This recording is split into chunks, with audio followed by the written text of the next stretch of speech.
My name's Matt Burton. I work in business development here at Recurve. Let's do a little bit of intros here. We have Randy. Hey everyone, my name is Randy Roy. I'm Strategic Partnership Manager here at Recurve. And Richard. Hello, everybody. My name is Richard Banky. I'm the Director of Demand FLEXmarkets here at Recurve. All right, and we're going to share with you all today a little bit more detail on how to get started with California's market access programs. So this is a follow-up to a webinar we did a month or two ago, and we're going to do a little bit of a deeper dive. So I'm here really just to lead off in the beginning with a little bit of the background and what got us to this point. So really what we want to cover initially is why market access, where this come from, what makes market access different than other traditional programs, other programs that are running in California currently. And then after that brief intro, we're going to look at really three core categories here, steps to success in these markets. So number one, how do we get set up? You know, that's mostly what we covered in the first webinar. We're going to touch on that again. And number two is really taking a deeper dive into what could projects be worth in this market. So looking at some incentive payment forecasting and how we can work with you on that. And number three, how to participate. How do the projects get entered? How do they work through the process? And how do you all get paid? All right, so let's look at why market access. So I'll save the very long story and suffice to say, I'm sure most of you folks on the call are aware of a lot of the peak power challenges that we're seeing on the grid in California. You know, big heat wave issues in 2020 in particular, and projecting a lot more of those challenges going forward. So the governor in California released a request for anyone to come to the table with good ideas, requests for additional funding, really anything to help alleviate this problem. And as part of that, everyone brought great ideas. You know, here's something we can do in energy efficiency, demand response, grid reliability, wildfire mitigation, all that good stuff. And one of the things that rose to the top is what we're now calling market access, and is really based on Recurve's FLEXmarket, which we've launched with MCE and EBCE previously. And we'll talk a little bit about how this functions. So some of the core tenets that are very important in market access, the real goal here is this is an energy efficiency program, but we're really looking at this peak summer reliability issue. So we're paying on measured performance, but we're really focusing on these peaks by putting a lot of the grid value into those peaks. And that has a lot to do with the value of the projects that you all can bring to the table. And we're going to share some of that detail shortly here.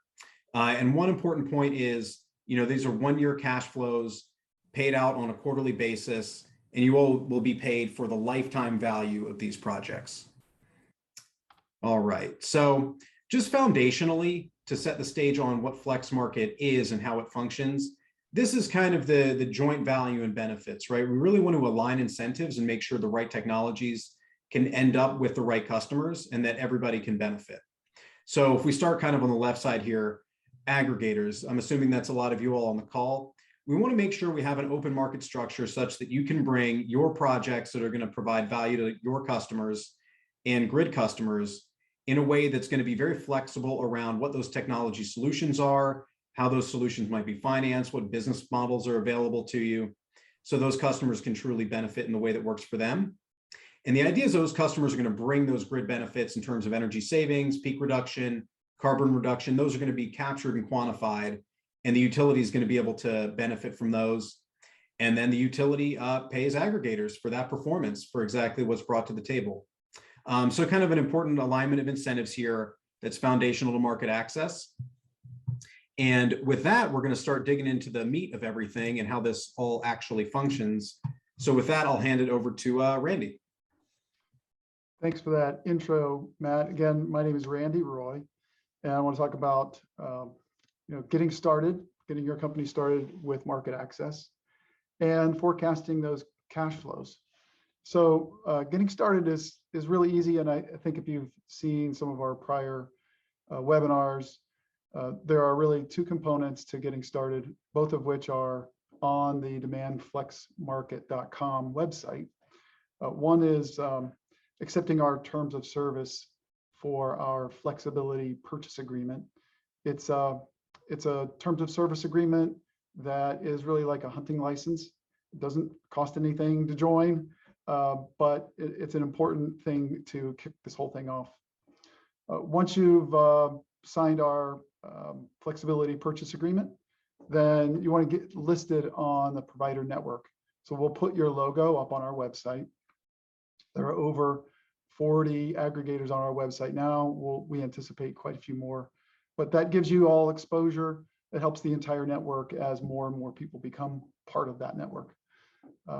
Then what I want to do is talk about the forecasting cash flows, and Richard's going to talk about enrolling projects and getting paid. So I'll move on to the next site. So the point I would like to make here that's really important is this is not a traditional deemed rebate program. In other words, you're not getting paid to install a light bulb, for example. You're getting paid for reducing kilowatt hours on the grid, and you're going to get paid a lot more for reducing kilowatt hours during those peak times. And I'll show you some more details about that soon. But to start this off at a high level, thinking about what the projects could be worth to you, it's a function of 4 items: the hourly reduction in kilowatt hours, the grid value that you bring, and we'll talk about that in more detail, and the measure life. So how long is that intervention going to last? And then we're subtracting out program overhead. Now, I've got some examples of the data and the grid value. Those already have the program overhead netted out. So we've got program overhead on this slide. We won't need to talk about it again because we've already taken that out of our calculations. So with that, let me provide you with some data. So these are 2 slides that represent the grid value for commercial projects. The graph on the left is non-summer months. So the graph on the right is summer months. Summer is June, July, August, and September. And this is a 24-hour day. You can see that the grid value is fairly low, 3 cents per kilowatt hour saved in the non-peak, non-summer months. And then here in the summer, some interesting things happen where, in that 4 to 7 period, as Matt pointed out, the peak, that grid value goes up to, it's 10-fold what it is in the non-peak periods, these blue bars. The orange bars are 10x what the blue bars are. If you can see that, it's 33 cents per kilowatt hour in that 4 to 7 period. But then the real magic happens here between 7 and 9, the red bars, where that grid value is 54 cents a kilowatt hour. So I mentioned the expected useful life or effective useful life of a project. It's important to point out that interventions have different expected useful lives. So lighting project, for example, whether it's commercial or residential, has a 12-year effective useful life, while a chiller has a 20-year effective useful life. And by comparison, controls or behavior-based interventions, either commercial or residential, have a 1-year expected useful life. So the first 2 slides, we were looking at a 1-year expected useful life. Now we're looking at the values for a 15-year project. For example, let's just go back. You can see here that, say, an HVAC retrofit has a 15-year useful life. So here is the table or the chart that represents that 15-year expected useful life for non-summer hours, averaging 64 cents a kilowatt hour for the kilowatt hours reduced in the first year. And the non-peak in summer, again, 64 cents. But this gross peak number, $2 and about $3 in the net peak period, this is significantly more than we saw in that 1-year expected useful life. So what does that mean for some sample projects? So a lighting retrofit commercial in the commercial sector with a 12-year effective useful life. assuming a 100,000 kilowatt hour reduction in load would have an incentive payment to the aggregator by the end of the first year of $73,000. And now, as Matt pointed out, you'd be paid in the first year for the anticipated savings over that entire effective useful life. And then also point out that the average dollars per or cents per kilowatt hour is 73 cents per kilowatt hour here on that project. As compared to, say, load shifting or controls, which are really important because you can reduce, load during peak. Those projects pay significantly less, but of course, the capital expense is significantly less as well. One more thing I want to point out is here on this HVAC retrofit in the commercial sector, a 15-year life, reducing 200,000 kilowatt hours in that first year is worth almost $200,000, and the average cents per kilowatt hour, 96 cents per kilowatt hour. So Richard is going to talk about one of the tools that we are using to calculate these values. And this is actually an example of the tool and how we've used it to calculate that very first project that I mentioned, that commercial lighting project. Richard? Thanks, Randy. So everybody, my name is Richard Banky. If you hopped on late, I'm the director of demand flex markets here at Recurve. And a couple things to just add on top before I dig into this example is one, the market model is, as has been mentioned before, is paying for metered value delivered. And this means that this is not a rebate. And so we're not capped at the project cost or measure cost as a result. And in addition, in this state of emergency, for those of you who are a little bit more familiar with, say, calculating the total resource cost or going through those cost tests, those typically include the participant cost as an input that reduces, that's a negative out of the TRC. And you'll notice in this tool, with these inputs, we're not including the participant cost. And that's as a result of the state of emergency, which allows the incentives to be comparably greater if as opposed to having to include the participant cost in those calculations. So as Randy had gone through, we're going to take a look at an example lighting project here. And we're selecting 100,000 kWh savings for the first year kWh. The sector is non-residential. So you can select your load shape. Each load shape in this tool has a default EUL in accordance with the program. So the lighting default EUL is 12 years. And then just for sake of simplicity, we selected climate zone 1, though in this tool, which we're happy to introduce to you and go over with you in detail to empower you and your teams to understand and use it. You can modify all these inputs to hone your project and get a better idea of what you're looking at or what you could forecast. So with these inputs, you'll see that as Randy already mentioned, that the forecast payment to an aggregator should the aggregator save that 100,000 kWh in accordance with the DEER load shape, that's the value delivered. But as everybody on this call likely knows, the DEER load shape isn't necessarily how you'll save energy or how your customers will save energy. So Randy, if we can go to that next slide, what we've also added to this tool, and certainly when we're digging in with you individually, we'll introduce, is we can help you modify the load shape easily. So as Randy mentioned, the peak hours and the summer peak hours are the focus, right? This is the reason for the state of emergency. And so what you can see here in particular, these bottom graphs, so we have a DEER load shape for lighting that's been selected. But in this tool, you can input how much more or less peak savings you'll expect than the DEER load shape. So you'll notice that I've put in a multiplier here. So you'll see in these summer months, the July, August, September, October, where we're getting even more of that peak is getting even more spiky because I've told this tool that we're going to save even more. Now, what we can do, so if we go to the next slide here, Randy, this is just the first pass.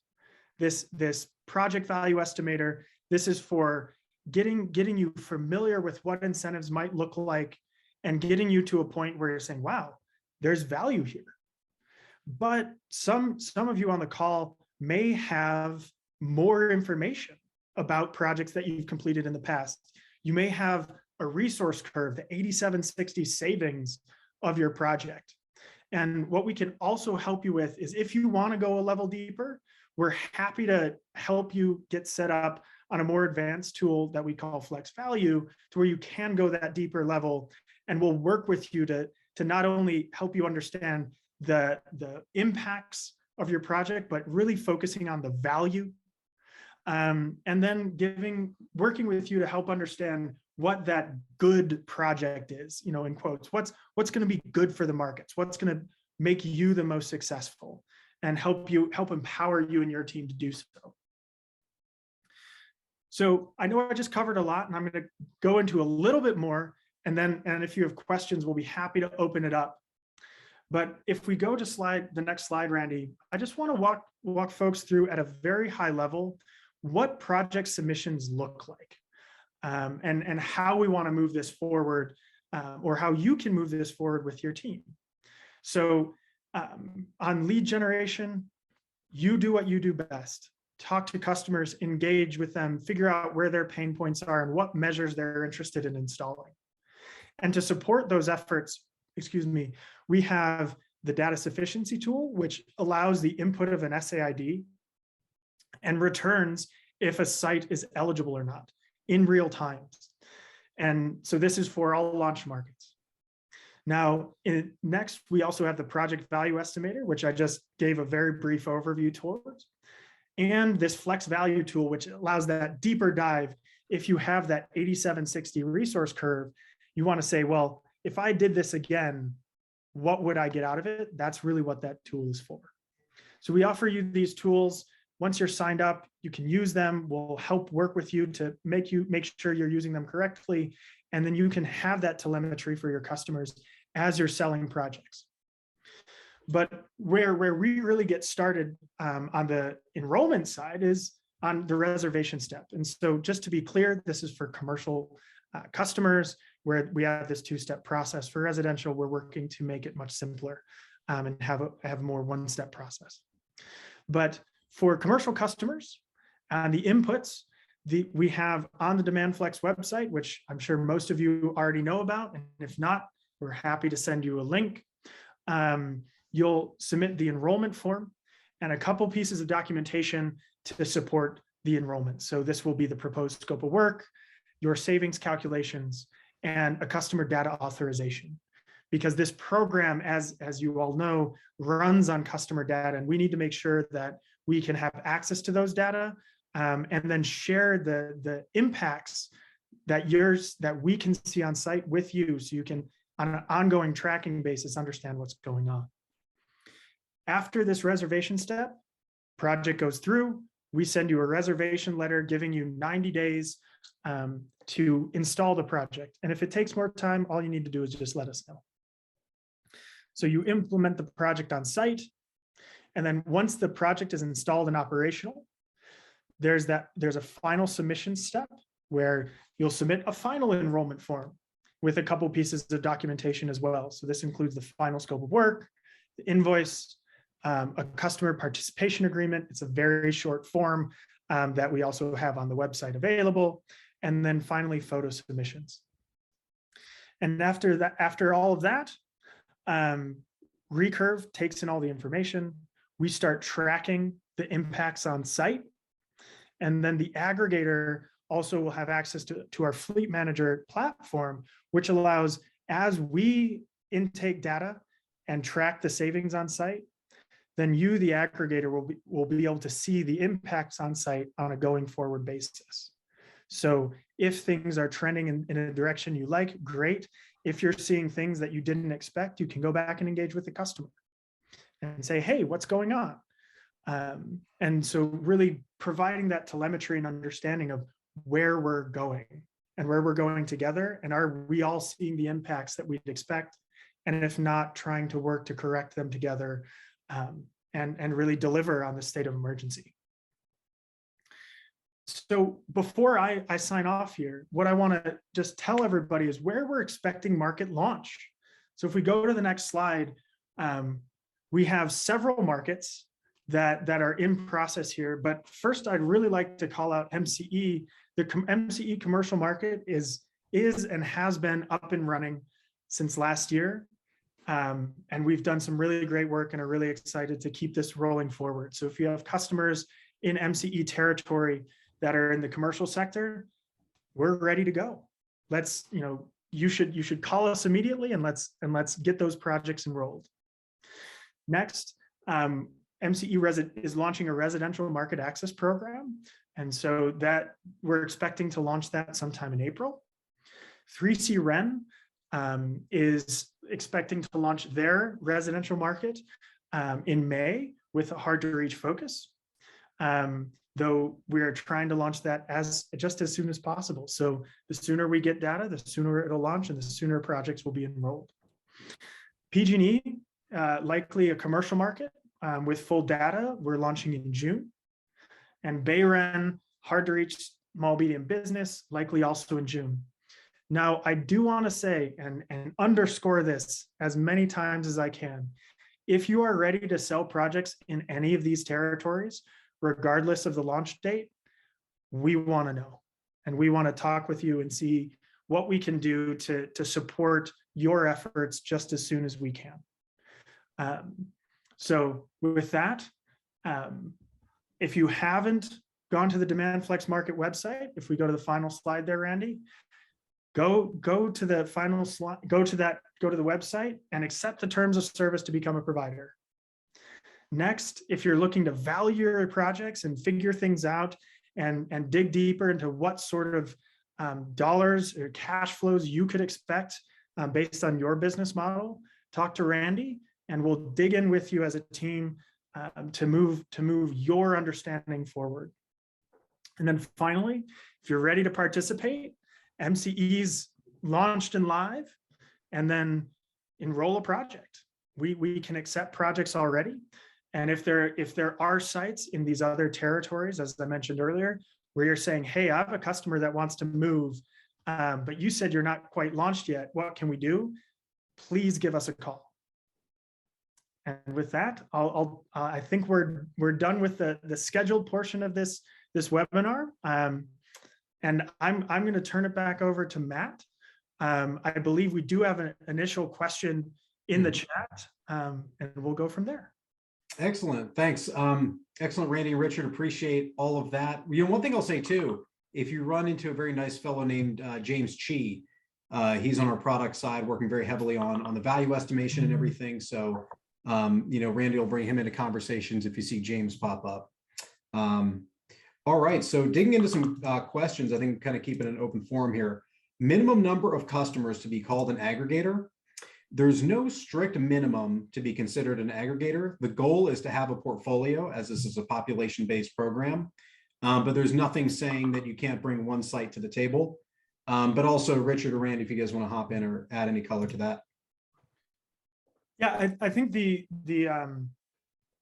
addition there is the way to deliver and the way to be successful in this market model is to have a portfolio. And the reason being is in every program we've ever analyzed, there are always going to be sites that have take back, and there are always going to be sites that have more savings than expected. The way we sometimes say it is, for every kid that goes to college, a baby is born. Or it could be, for every wing that goes down, a new wing is born is built on your building. But the critical element is with population NMIC, we do things at a portfolio level, and the more projects you have, the greater the stability of your savings, the greater the stability of your value and payments that are coming at this quarterly basis.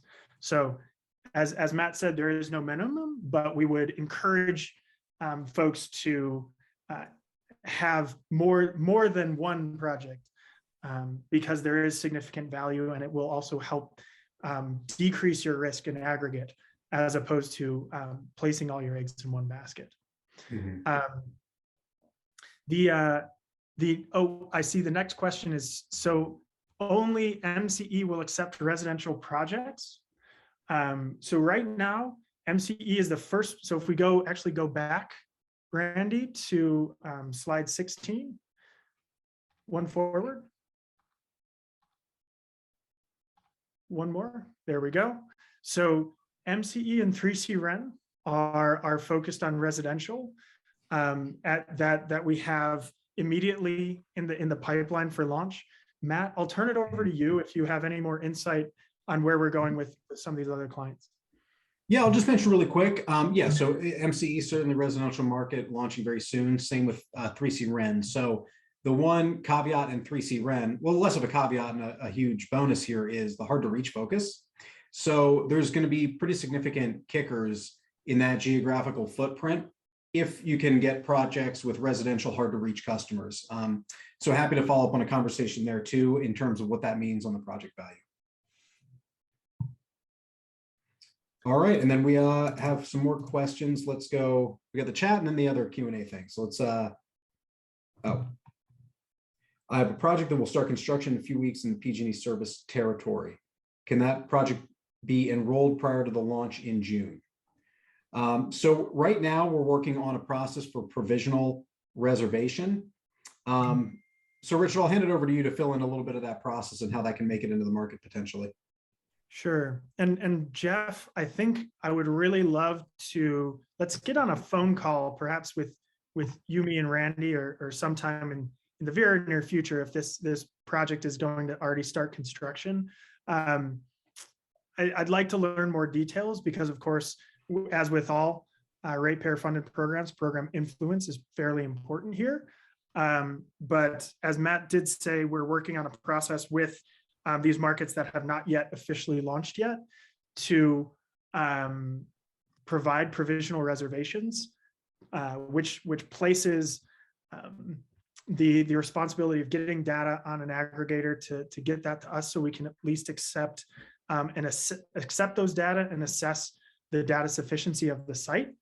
And then there are, of course, some more items there, but would love to take that conversation out of the webinar, Jeff, if you would reach out via email to Randy and let's get something on the calendar.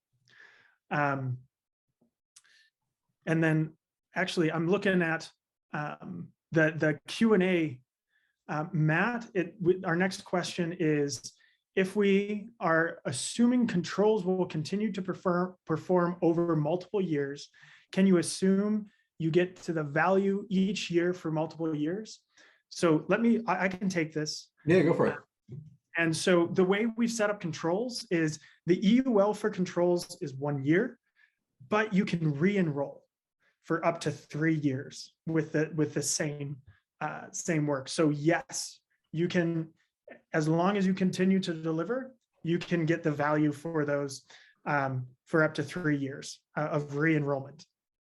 And Richard, I'll add to that re-enrollment in that each of the subsequent years after the first year is using the original base year as the basis for calculating the system benefits. So, for example, you do a really good job the first year, you don't get a reset on the base KWH, and you don't get penalized for doing a really good job the first year. We go back to that original 12-month period prior to your intervention to calculate the benefits that you created on the second and third years. Great addition. And there are a couple more in the Q&A, and I see we have one more in the chat as well. So I'm just going to hit this next one here. From Michael, we have, are customers who implement these measures still eligible for rebates outside of the demand FLEXmarket program? This is a great question. The critical piece here is ratepayer funded programs and what are they paying for? So for eligibility criteria, if a customer participated in another ratepayer funded program within the last 12 months, they will not be eligible for the market program. However, we are working with a number of other programs, including if folks have heard of the Tech Initiative for electrification in California, where the Tech Initiative is providing incentives on heat pumps, but it's not providing incentives to pay for the savings. And so there is value stacking available. It really just depends on what those programs are paying for.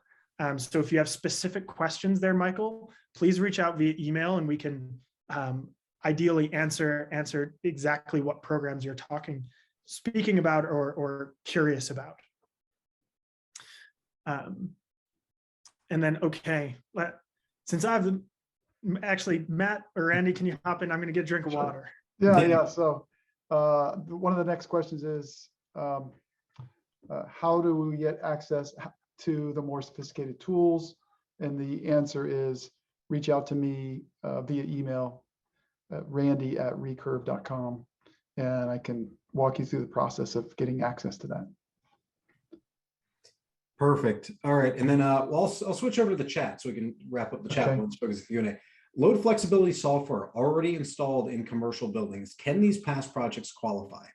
Since these are ratepayer funded programs, generally no, unless there's some sort of new intervention taking place. That intervention can be an update to the control scheme, for example, that would result in tangible changes to the energy profile. So if you're making some sort of change or adjustment, then they could qualify, but we can't enter any projects that were performed and then remain unchanged prior to the program launch period. But Richard or Randy, feel free to jump in if there's any more nuance to that answer. Good to go? I think you're good. All right. Let me find the next question I see is, does Recurve provide any data regarding customers for targeting purposes? Oh, looks like we just answered that one. Oh, sorry, I'm still learning how to use the webinar tools here. So some of these. Yeah, so we didn't answer that one yet. Richard, go for it. Yeah, let me hop in here. So the way we're going to provide targeting information is on the data sufficiency tool. So short answer first, yes. Second, the way of providing that is when typing in an SAID to the data sufficiency tool, in addition to seeing if there's sufficient data and model fit for the site to move forward, we're going to be upgrading this tool in the next few weeks here to also provide back some targeting elements on peak usage, on the different pieces that are going to be most impactful to achieve the greatest benefits. So absolutely, and that tool is currently under updates to get to that point over the next couple of weeks. And then let's see. Could an aggregator get access to interval data through Recurve for customers that have completed data authorization forms? So this is a really great question. And I keep saying that, but you guys are putting us through the paces, which I love. So through our platform, we are not sharing interval data directly to the aggregators.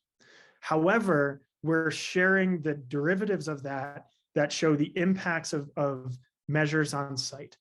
So you can see what impacts your interventions are having on site. So then you can track towards where you would expect to see impacts. But we're not directly sharing the interval data to aggregators. Let's see. So then the next, does the aggregator have the opportunity to review the performance of the project prior to submission so as to reduce the risk of under or non-performance. So my understanding of this question is, can an aggregator pull something out of the tracking portfolio if it's not performing? The short answer is no. So once a site has been finally enrolled, so you've installed it on site, you've submitted your final paperwork, and we are tracking it, we are tracking that project. However, there are mechanisms in there in tracking to remove projects from the main portfolio due to non-routine events. Say if the building went through a demolition or something outside of the aggregator's control that significantly changed the energy usage, we will pull that out of the main portfolio, but that's not an aggregator decision.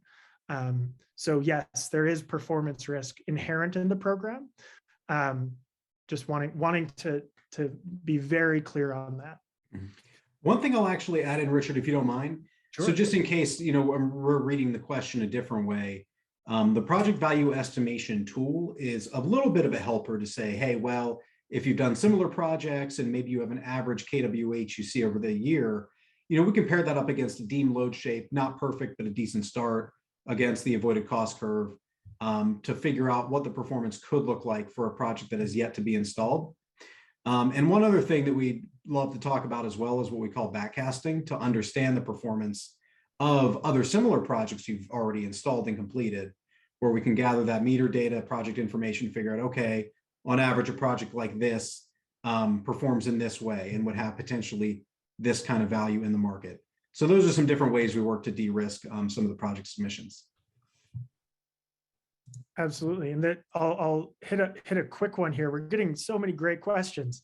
How long does it take for the baseline to reset if we did an operational measure, say setting a thermostat with a 1-year EUL? So it's actually not a baseline reset. It is the re-enrollment. And so after year 1, you would re-enroll the measure, and then we'd continue tracking it. And I can tell you that re-enrollment, the first potential start would be a year from now. And if you have a large number of sites that you would want to go through that re-enrollment process, we're happy to work with you to try and streamline it as much as possible. But knowing that is 1 year down the road. I think, Richard, if I can jump in there, I think Sure. The way I interpret this question is that this is contemplating a reset of the baseline. We're not resetting the baseline. So from a calculation perspective, as I had mentioned earlier, we're leaving the baseline the same 12-month period prior to the intervention, so it doesn't get reset. Great. Our aggregators from Ross, are aggregators responsible for documenting influence? No. Aggregators are responsible for submitting the forms I mentioned. We'll send out this presentation as well, so you can take a quick look. But the program is focused on influence. Aggregators, we want you doing what you do best, which is selling and installing projects. And then one thing I will say really quick is some iterations of market access might involve some amount of customer attestation and or surveys. That's a little bit yet to be determined, but just want to share that. And as the markets get closer to launching, we'll share some more specifics there for you and have everything you need on the DFM website to support you in all of that. Yeah, and currently in MCE, the current live market, the only piece that the customer needs to see, or the only two pieces the customer needs to see, I should say. One is the data authorization form, which should be a no-brainer of why that's necessary. And then two, we do have a participation agreement. It's one page. It has 6 survey questions on it that are all multiple choice 1 through 5. Shouldn't be a big deal. Just to add that to final paperwork. We're really trying to make this as easy as possible for you aggregators to do what you need to do and get the program out of the way. And just in thanking everybody for being here on that, I do want to mention, if you are having trouble, we want to hear about it. And this is a blanket statement. We are here to help you be successful. And if we're not doing a good enough job at that, we want to know. I'm not promising that we'll be able to solve every headache or we'll be able to make every change, but we want to know them, and we want to at least figure out how we can help, how we can prioritize making changes either to our process, software, program design, etc. So please do let us know there. Oh, Ross, great question. Has PG&E agreed to allow the combination of OBF with participation in market access? Yes. MCE has already launched this process, and we have started to put it through its paces, and that same process has been committed to for PG&E on launch. So if you have OBF projects that you want to submit in MCE territory, please do so. Ready to go. And we also have on the MCE instance of the Demand Flex website, there is a webinar that we hosted with the OBF program, where they detail what needs to be done for the OBF process to participate in the market.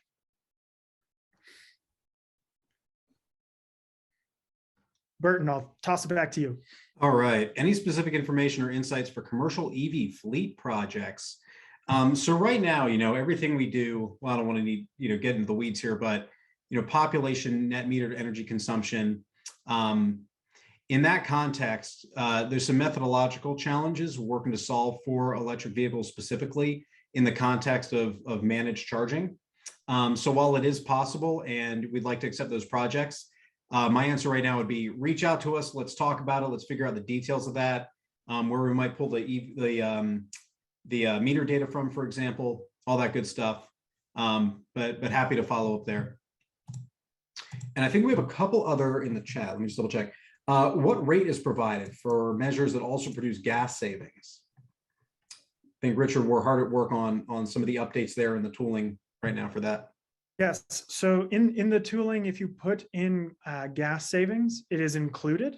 So there's a therm input, and this is all based on the avoided cost of gas. So it's not a set rate, but we can absolutely get back to you on what that actually looks like if you're looking for more details. But the long story short, if we did go back to slide 12, where there's that snapshot of the project value estimator, in addition to being able to input the kWh savings, there's also an input when you have access to this tool and sign the terms and conditions. There's also an input to include therm savings. Mm-hmm. All right, I think that's the bulk of the questions here. If anyone has any final ones, feel free to. I would also like to add to the audience, we had 32 people sign up and 31 people showed up. So thank you all for showing up. We had great turnout. I'm happy to answer any questions. As I mentioned before, my email address, randy@recurve.com. Feel free to email me. We can set up a call to answer any more questions that you have or help you get started in any way. Yeah, 100%. Oh, 1 second. We have one more question in the Q&A. Oh yeah, we do. What's the best way to understand more detail on the data sufficiency tool? Sign the terms and conditions, get access to these tools, and have a customer SAID. Because if you have a customer SAID that you're interested in, right now that tool is set up for the live market of MCE. So ideally it would be an MCE territory. You can input the SAID, and in real time it'll tell you some critical information about that site. The most critical of which is that site eligible for participation? So please reach out to Randy on that, so then you can sign the terms and conditions and get started. Great. Well, thanks everyone. Matt, Richard, any more closing remarks?